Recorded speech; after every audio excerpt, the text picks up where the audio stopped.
Crise des valeurs dans le cinéma postmoderne fait suite à une série d'études sur les imaginaires sociaux, en particulier à travers le cinéma qui non seulement s'en fait l'écho, mais contribue à les formaliser, les orienter et surtout les exacerber. Dans mon précédent ouvrage, paru en Espagne, j'avais analysé les imaginaires structurés autour de ce que j'ai appelé les référents forts, sexe, violence, mort, le traitement frontal de ces thèmes et une tendance claire à se situer au-delà de ce qu'on avait vu jusque-là au cinéma, qui débouche fréquemment sur l'horreur dans ses multiples expressions. Dans le présent ouvrage, je me suis centré sur l'incidence de ces imaginaires dans le rapport aux valeurs, m'efforçant d'identifier, dans la production cinématographique des 10 dernières années, des points nodaux autour desquels se cristallisent les changements de valeurs.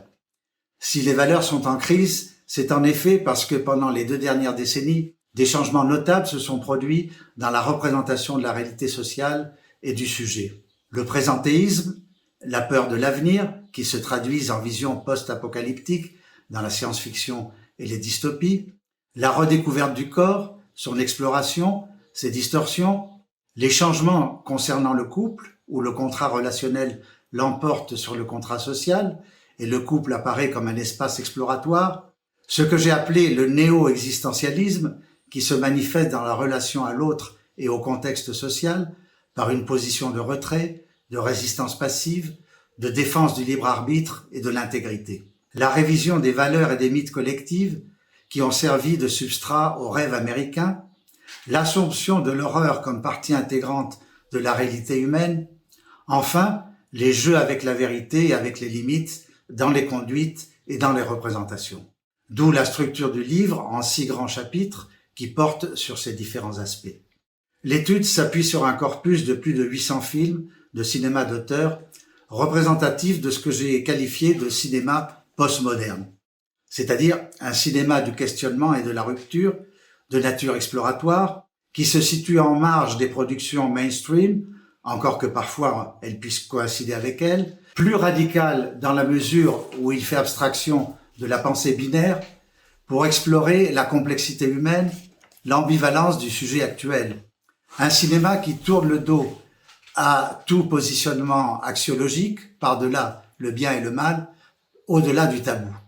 Un cinéma qui décrit, observe, dissèque, plus qu'il n'explique ou tranche. Un cinéma enfin qui se complaît dans le regard, hypervisibilise objets et sujets, les met à nu, se meut dans l'expérience pure plutôt que dans l'explication logique. J'ai voulu dépasser également les clivages méthodologiques et aussi géographiques, tout comme les divisions entre genres cinématographiques, pour appréhender un sous-texte qui nous permet de cerner le sens, à la fois narratif et symbolique, des messages véhiculés par les productions filmiques dans leur dimension explicite et implicite. Plus modestement, je souhaite que ce livre soit aussi une sorte de guide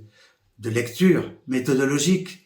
pour s'y retrouver dans la richesse et la multiplicité du cinéma actuel, pour découvrir un cinéma invisible, des réalisateurs émergents, outsiders,